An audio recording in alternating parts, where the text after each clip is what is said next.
Assalamualaikum warahmatullahi wabarakatuh. Kembali lagi di Indahnya Islam. Pada kesempatan kali ini kita akan membahas kisah perempuan hina yang menjadi ahli surga karena menolong anjing kehausan. Ridha dan ampunan Allah subhanahu wa ta'ala kepada setiap hambanya kerap kali datang dalam situasi yang sangat tidak terduga.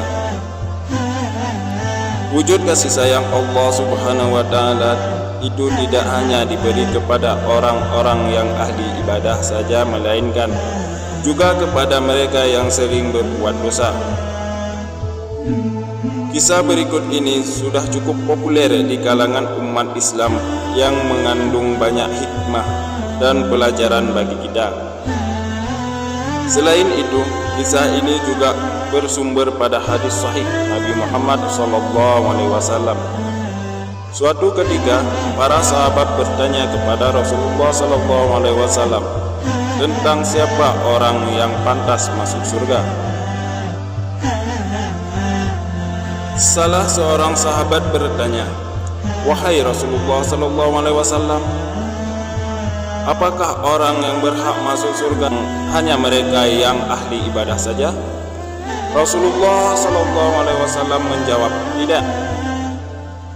Sesungguhnya surga tercipta bukan hanya untuk orang-orang yang ahli ibadah, melainkan untuk mereka orang-orang yang tulus mencintai Allah." Mendengar jawaban Rasulullah, sahabat itu pun kembali bertanya, "Jadi, apakah itu artinya hanya para wali dan ulama yang berhak masuk surga?" Rasulullah SAW kembali menjawab dengan tegas, "Tidak. Karena sesungguhnya telah ada seorang pelacur yang masuk ke surga."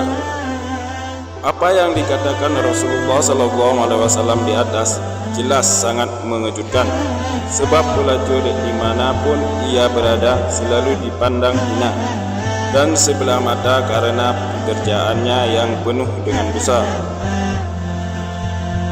Kisah pelacur yang masuk surga tersebut terdapat dalam sebuah hadis dari Abu Hurairah radhiyallahu anhu.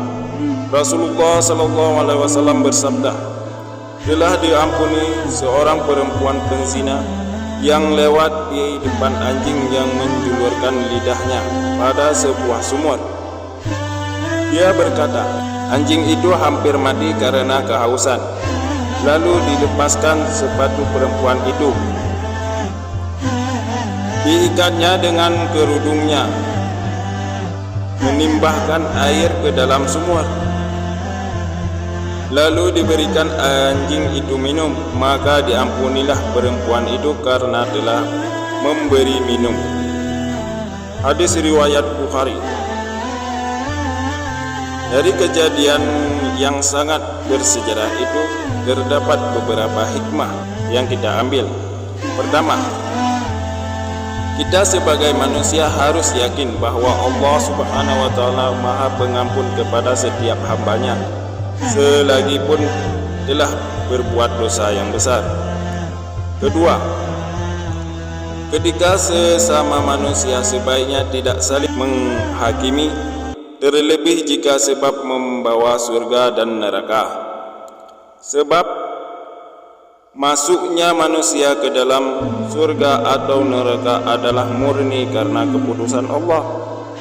Ketiga, hidup di dunia sebaiknya selalu menjaga hubungan baik antara manusia dengan Allah. Hablum minallah. Ketika manusia dengan manusia, hablum minan nas, dan antara manusia dan alam, hablum minal alam. Wallahu a'lam.